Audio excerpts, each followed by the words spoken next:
श्रीमद्भागवत गीता के 6ठे अध्याय का महात्म।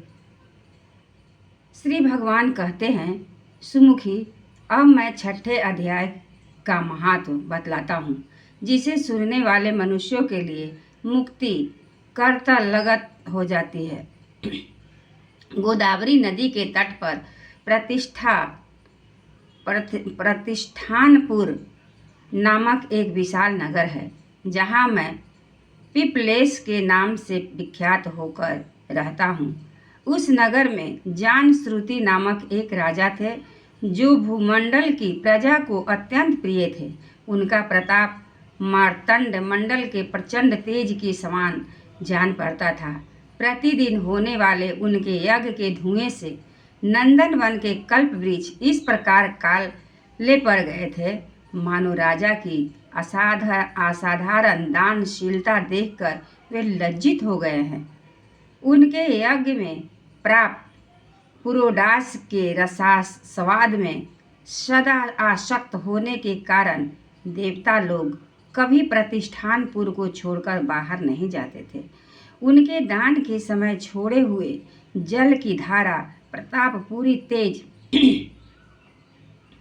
और यज्ञ के धूमों से पुष्ट होकर मेघ ठीक समय पर वर्षा करते।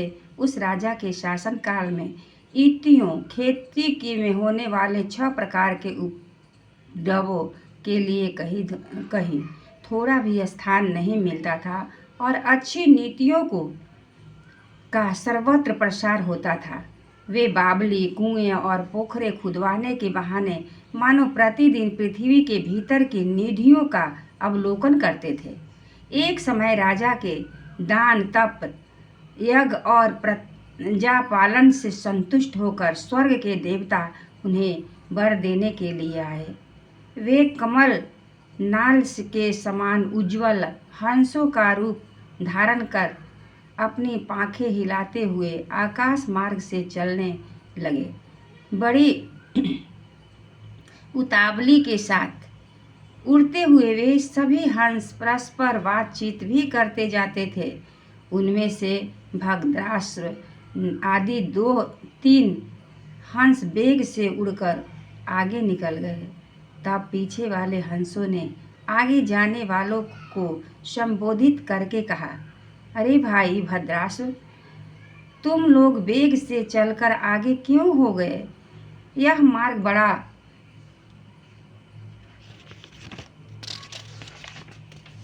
दुर्गम है, इसमें हम सबको साथ मिलकर चलना चाहिए। क्या तुम्हें दिखाई नहीं देता? यह सामने की पुण्य मूर्ति महाराज जानश्रुति का तेज पुंज अत्यंत स्पष्ट रूप से प्रकाशमान हो रहा है। उस तेज से भस्म होने की आशंका है, अतः सावधान होकर चलना चाहिए। पीछे वाले हंसों के ये वचन सुनकर आगे वाले हंस हंस पड़े और ऊंच स्वर में से उनकी बातों की अवहेलना करते हुए बोले, अरे भाई, क्या इस राजा जानश्रुति का तेज ब्रह्मवादी महात्मा रय के तेज से भी ज़्यादा तीव्र है? हंसों की ये बात सुनकर राजा जानश्रुति अपने ऊंचे महल की छत से उतर गए और सुखपूर्वक आसन पर विराजमान हो अपने सारथियों को बुलाकर कहा, जाओ महात्मा रय को यहाँ ले आओ।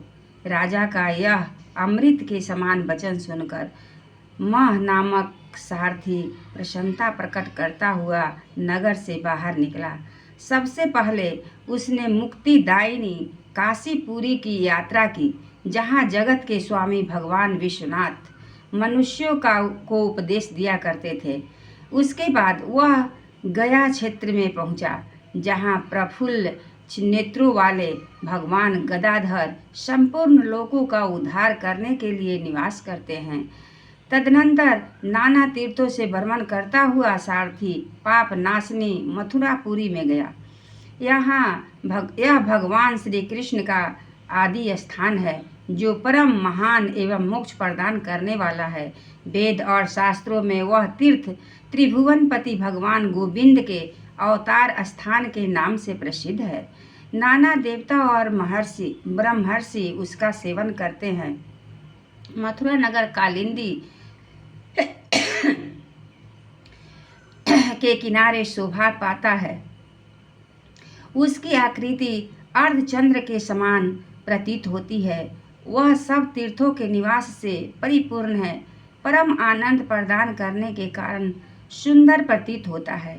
गोवर्धन पर्वत के होने से मथुरा मंडल की शोभा और भी बढ़ गई है। वह पवित्र वृक्षों और लताओं आवृत है। उसमें 12 वन है। वह परम पुण्यमय तथा सबको विश्राम देने वाले श्रुतियों के सारभूत भगवान श्री कृष्ण की आधार भूमि है।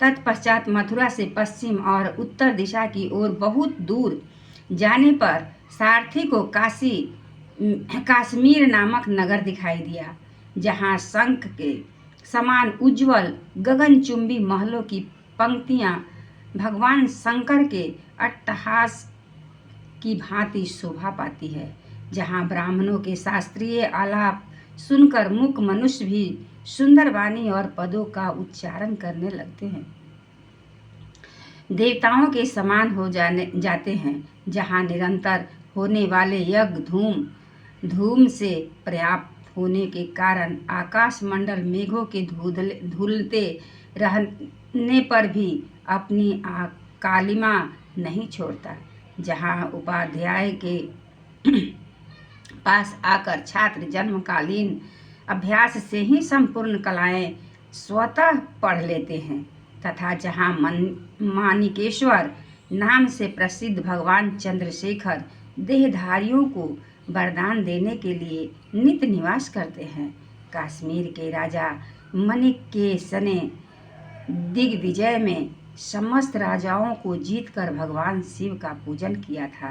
तभी से उनका नाम मणिकेश्वर हो गया था।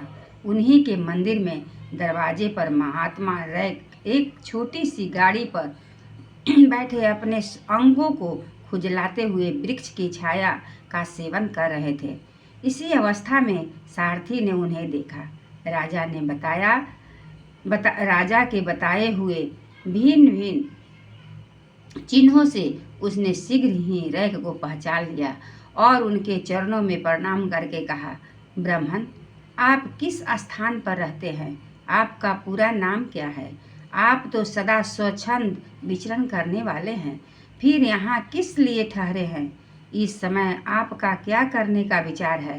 सारथी के ये वचन सुनकर परम आनंद से निमग्न महात्मा रैक ने कुछ सोचकर उससे कहा, यद्यपि हम पूर्ण काम हैं, हमें किसी वस्तु की आवश्यकता नहीं है, तथापि कोई भी हमारी मनोवृत्ति के अनुसार परिचर्या कर सकता है। रैक के हार्दिक अभिप्राय को आदरपूर्वक ग्रहण करके सारथी धीरे से राजा के पास चल दिया। वहां पहुंचकर राजा को प्रणाम करके उसने हाथ जोड़कर सारा समाचार निवेदन किया। उस समय